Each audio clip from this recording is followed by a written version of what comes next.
اعوذ باللہ من الشیطان الرجیم، بسم اللہ الرحمن الرحیم۔ 14ویں پارے میں 22 رکوع ہیں۔ پہلے 6 رکوع سورہ ہجر کے ہیں، پھر 16 رکوع سورہ النحل کے ہیں۔ سورہ ہجر مکیہ ہے، اس میں 99 آیات 6 رکوع ہیں۔ وادی ہجر کے رہنے والے قوم سمود، جن کا ذکر میں پچھلے کر چکا ہوں، اسی مناسبت سے اس کا نام جو ہے نا وہ سورہ الحجر رکھا گیا ہے، اور اس کی دوسری آیت سے 14واں پارہ شروع ہو جاتا ہے۔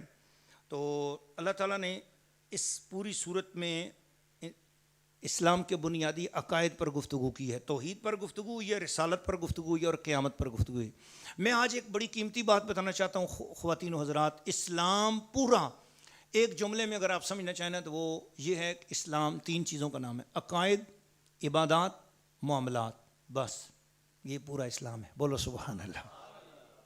آپ سے اگر پوچھے ایک ہی فقرے میں اسلام بتاؤ، آپ کہو اسلام عقائد، عبادات اور معاملات کا نام ہے۔ عقائد میں اللہ پر ایمان، رسولوں پر ایمان، فرشتوں پر ایمان، تفصیلات اس کی بے شمار، ٹھیک ہے نا۔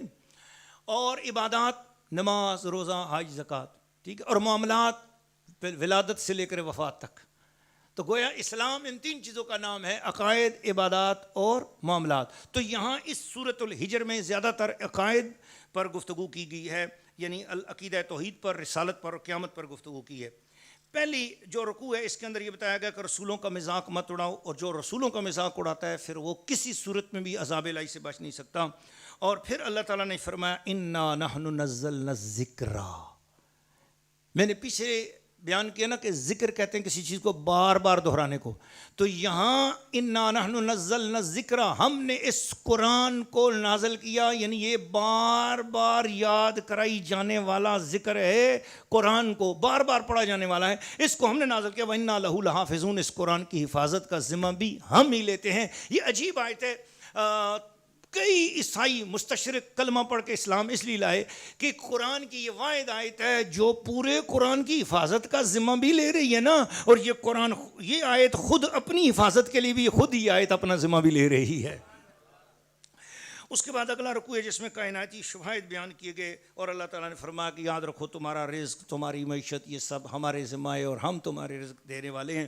پھر اس کے بعد اگلے رکوع میں اللہ نے حضرت آدم علیہ السلام کی تخلیق کا واقعہ بیان کیا۔ میں نے آپ کو کہا کہ وہ انشاءاللہ میں نے جیسے پہلے پارے میں سورۃ بقرہ میں اس کا ذکر چھوڑا، یہاں بھی چھوڑ رہا ہوں کیونکہ آگے اس کا سورۃ قصص میں بھی ذکر آئے گا، ایک اور جگہ بھی آئے گا انشاءاللہ۔ یہ واقعہ ہم وہاں پر تفصیل سے بیان کریں گے۔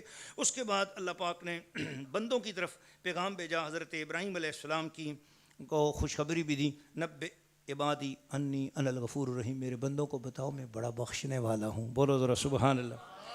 پھر قوم لوط کا ذکر کیا اور میں آپ کو سارا واقعہ سنا چکا ہوں۔ پھر اس کے بعد اللہ تعالیٰ نے فرمایا وَلَقَدْ آتَيْنَاكَ سَبْعًا مِّنَ الْمَثَانِي وَالْقُرْآنِ الْعَظِيمِ، میں نے سورۃ فاتحہ آپ کو عطا کی اور پورا قرآن عظیم عطا فرمایا، اور یہ بڑی عظیم الشان ثنائے مصطفیٰ ہے، توصیف مصطفیٰ ہے کہ اللہ تعالیٰ نے دونوں صفات اپنی حضور کو، صفات اجمالیہ بھی عطا کر دیں، صفات تفصیلیہ بھی عطا کر دیں۔ حضور اللہ تعالیٰ کی قدرت کا مظہر بن چکے ہیں۔ فرمایا اب جس نے حضور کو دیکھ لیا گویا اس نے اللہ تعالیٰ کی ساری شانوں کا مشاہدہ کر لیا۔ الحمدللہ۔ اللہ تعالیٰ ہمارے پنجابی زبان کے ایک شاعر گزرے، ان کا کوئی تینج یا ہور نظر آوے تاں ویکھاں، محمد کوئی دوسرا رب بھی بناوے تاں ویکھاں نا۔ فرمایا اور بھئی وہ تو حضور، کوئی حضور جیسا خدا سے بھی توقع نہ رکھو۔ میرے ثانی سرکار میرے دادا مرشد فرماتے ہیں دوستو اب اللہ تعالیٰ سے بھی حضور جیسا کوئی اور توقع مت رکھنا۔ بولا سبحان اللہ۔ پھر اس کے بعد سورہ النحل شروع ہو جاتی ہے جی، اور سورہ النحل کی 128 آیات ہیں، 16 رکوع ہیں، مکیہ صورت ہے۔ اور نحل کہتے ہیں شہد بنانے والی مخلوق کو، عام طور پر لفظ مکھی استعمال، تو میرا دل نہیں چاہتا شہد کی اس مخلوق کو مکھی کہوں، لیکن چونکہ نام اس کا شہد کی مکھی رکھ دیا گیا ہے تو اس لیے، ورنہ ہمارے ہاں مکھی کسی اور لفظ میں استعمال ہوتا ہے، لیکن یہ کہ یہ وہ مخلوق ہے، میں اس کو وہ حشرات کہتا ہوں جو شہد بنانے والی اللہ تعالیٰ کی خوبصورت فیکٹری ہے، جس کی ڈیوٹی یہی ہے کہ اس نے شہد بنانا ہے۔ تو شہد بنانے والی اس مخلوق کو النحل کہا جاتا ہے، اور اس کے نام پر اللہ تعالیٰ نے پوری صورت عطا کر دی ہے۔ الحمدللہ۔ تو پھر اللہ تعالیٰ نے اس پہلے رکوع میں فرمایا تمہارے لیے جتنے جانور ہم نے بنائے ہیں یہ جانور اللہ تعالیٰ کی نعمتیں ہیں، اور اس میں سے تمہارے لیے خوراک بھی ہے، تم اس پر سواریاں بھی کرتے ہو، تم اس کے اون سے اپنے لیے لباس بھی بناتے ہو، اور تمہارے لیے ایسی سواریاں بھی ہیں وَيَخْلُقُ مَا لَا تَعْلَمُونَ، اور اللہ تمہارے لیے کچھ ایسی سواریاں بھی بنانے والا ہے جو تم جانتے نہیں ہو۔ صحابہ کرام کے زمانے میں قربان جائیں ان صحابہ کرام پر جو آیت سنتے تھے اور سبحان اللہ کہہ دیتے تھے، کیا بات ہے، اس زمانے میں صرف گھوڑا تھا، اونٹ تھا، گدھا تھا، سواری کے لیے یہ چیزیں تھیں، لیکن اللہ نے فرما دیا تھا وَيَخْلُقُ لَكُم مَا لَا تَعْلَمُونَ، تمہارے لیے کچھ وہ بھی بنا رہے ہیں جو ابھی تم جانتے نہیں ہو۔ سبحان اللہ، اے صحابہ تمہارے صدقے آج ہمیں کاریں بھی ملی ہوئی ہیں، بسیں بھی ملی ہوئی ہیں، ایئر کنڈیشن گاڑیاں بھی ملے ہوئے ہیں، اور جہاز بھی ملے ہوئے ہیں جی، یہ سب سواریاں، لیکن یہ یاد رکھنا یہ آیت صحابہ تک یا ہم تک محدود نہیں ہے نا، ہمارے بعد بھی کچھ ایسی سواریاں آنے والی ہیں جن کو ہم نہیں جانتے ہیں۔ میں تو سوچنے والا ہوں کہ آئندہ آنے والے زمانے میں ہر بندے کا اپنا ڈرون ہوگا، اسی کے اوپر بیٹھے گا اور ہوا میں اڑے گا، سڑکوں پر چلنے کی ضرورت نہیں رہے گی، ہوا میں اڑے گا اور دوسرے علاقے میں پہنچ جائے گا۔ آئندہ آنے والے زمانے میں ڈرون آنے والے، ہر بندے کا ڈرون ہوگا، اور ہر بندہ بولے گا میرے دادا کی بڑی اچھی گاڑی ہوتی تھی، تو بچے بولیں گے گاڑی کیا چیز ہوتی تھی؟ جیسے آج اگر ہم اپنے بچوں کو بولیں کہ ہمارے دادا کی اونٹ گاڑی ہوتی تھی، بیل گاڑی ہوتی تھی، تو مجھے بتاؤ آپ اپنے بچوں کو سمجھا سکتے ہو کہ بیل گاڑی کیا چیز ہے؟ آپ اپنے بچوں کو بتا ہی نہیں سکتے بیل گاڑی کیا چیز، اس کی تصویریں بھی نہیں ہیں آج کسی جگہ پر۔ تو اس کا مطلب یہ ہوا وَيَخْلُقُ مَا لَا تَعْلَمُونَ، اللہ ابھی کچھ اور بنانے والا ہے جس کو تم جانتے نہیں ہو، جو بنانے والا ہے اس کو بھی نہیں جانتے، جو بنا چکا ہے اس کو بھی بھول گئے ہیں۔ کیا شان ہے اللہ کی، ہر روز کل یوم ہو فی شان فبأي آلاء ربکما تکذبان۔ پھر اللہ نے فرمایا پانی اللہ تعالیٰ کی نعمتوں میں سے بہت بڑی نعمت ہے، اللہ تعالیٰ اکیلا ایک ہے، اسی کو مانو، اور منکرین حق کا انجام اللہ نے فرمایا۔ پھر فرمایا کہ ایمان والوں کے درجات بہت بڑے ہیں، اور مشرکوں کی عجیب منطق ہے، اور وہ کہتے ہیں کہ جی اصل میں ہم شرک اس لیے کر رہے ہیں، پچھلے شرک کرتے آ رہے تھے تو اس لیے ہم شرک کر۔ اللہ نے فرمایا کہ پچھلے لوگوں کا حوالہ مت دو، عقل تمہیں دی تھی، بصیرت تمہیں دی تھی، عقل تمہیں دی تھی، بصیرت تمہیں دی تھی، آنکھیں تمہاری تھیں، کان تمہارے تھے، تم نے خود غور کرنا تھا۔ تمہاری یہ منطق نہیں چلے گی کہ پچھلے لوگوں کو ہم نے شرک کرتے ہو پائے اس لیے ہم شرک کر رہے ہیں، نہیں، تمہارے دماغ تمہارے لیے ہم نے توحید کے بہت سارے رستے کھول دیے ہیں جن کو تم دیکھ کر سمجھ سکتے تھے کہ کائنات کا پیدا کرنے والا اللہ ہے اور سنبھالنے والا رسول اللہ ہے۔ بولو نا سبحان اللہ۔ وسیلہ رسول ہے نا اللہ کی توحید کو سمجھانے والا، کعبہ کو بنانے والا اللہ ہے، بسانے والا محمد رسول اللہ ہے۔ بولو نا سبحان اللہ۔ جنت بنانے والا اللہ ہے اور اس کے اندر پہنچانے والا رسول اللہ ہے۔ بولو نا سبحان اللہ۔ پھر اللہ تعالیٰ کے نام پر ہجرت کرنے کا جو اجر و ثواب ہے اسے بیان کیا گیا، پھر مشرکین کے اعمال کا رد کیا گیا۔ اللہ تعالیٰ نے حساب و کتاب کو قیامت تک مؤخر کر دیا ہے۔ یہ لوگ جلدی میں چاہتے ہیں جی اگر قیامت برحق ہے تو جلدی کیوں نہیں، بعض لوگوں پر ظلم ہو جاتا ہے تو کہتا ہے قیامت کیوں نہیں آتی ابھی تک؟ ارے بابا دیکھو ذرا امام حسین کا واقعہ یاد کرو، کیا کچھ ہوا، لیکن اللہ نے قیامت دیا۔ اللہ تعالیٰ کی نظر میں قیامت کا ایک وقت مقرر ہے، وہ ہوگا اور وہ آئے گا، لیکن تمہارا کام ہے تم بے صبری مت کرو، اللہ تعالیٰ کی ذات پر یقین رکھو کہ وہ اللہ تعالیٰ ظالموں کو ضرور بدلہ دے گا، بدلہ لے گا، ضرور ظالموں سے اللہ تعالیٰ حساب لے گا اور مظلوموں کو ضرور اجر عطا فرمائے گا۔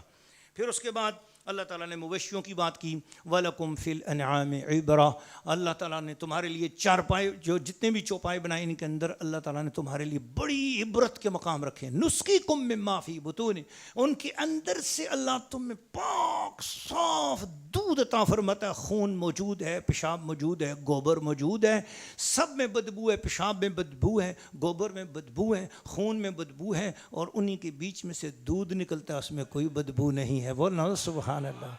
اللہ فرماتا ہے دیکھ میں انسان تیرے لیے کس طرح پیار سے چیزیں رکھتا ہوں اور لاتا ہوں، اور تو بھی اسی گناہ کے ماحول میں سے میرے لیے نیکی کو لے کے آ، خالص نیکی لے کے آ۔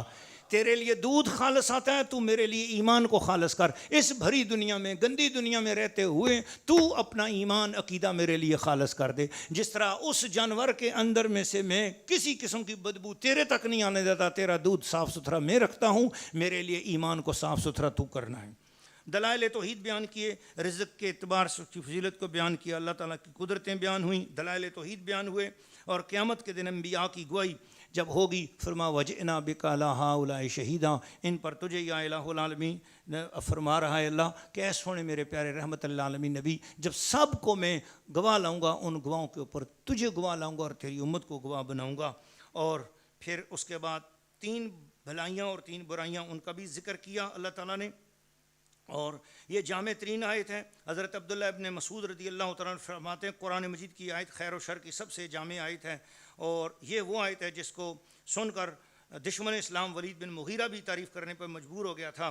اس آیت کی جامعیت کی وجہ سے حضرت عمر بن عبدالعزیز کے زمانے میں حکم دیا گیا کہ اس آیت کو تمام خطیب اپنے خطبے میں شامل کر دیں۔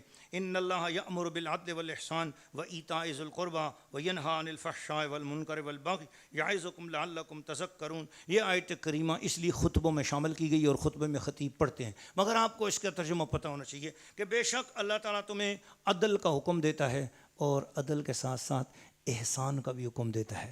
یأمر بالعدل والاحسان، کمال بات ہے، عدل کے ساتھ احسان کو جوڑ کر بیان کیا۔ فصاحت و بلاغت کے دریا بہہ جاتے ہیں۔ میرے پاس 4 گھنٹے ہوتے تو میں صرف اس پر گفتگو کر سکتا تھا، مگر آگے چلتا ہوں۔ وایتاء ذی القربیٰ، اللہ تعالیٰ فرماتا ہے دو اپنے قریب کے رشتہ داروں کا حق ضرور دو۔ وینہی عن الفحشاء والمنکر، اللہ تمہیں منع کرتا ہے اور تمہیں باز رکھتا ہے، تمہیں حکم دیتا ہے کہ تم نے اپنے آپ کو بچا کے رکھنا ہے، فحاشی اور بری باتوں سے اپنے آپ کو روکنا ہے، والبغی اور نافرمانی کی باتوں سے بھی اپنے آپ کو بچانا ہے، یعظکم تمہیں اللہ تعالیٰ نصیحت دیتا ہے، لعلکم تذکرون تاکہ تم نصیحت کو ماننے والے ہو جاؤ۔ پھر اس کے بعد اللہ تعالیٰ نے قرآن اور صاحب قرآن کی حقانیت کو بیان کیا، اور اگر کوئی مجبوراً کلمہ کفر کہے تو فرمایا اپنے دل کو برا جانتے ہوئے زبان سے اگر کوئی کلمہ کفر کہہ بھی لیتا ہے تو اس کے اوپر کوئی مواخذہ نہیں، کیونکہ وہ ظالموں کے ہتھے چڑھا ہوا ہے۔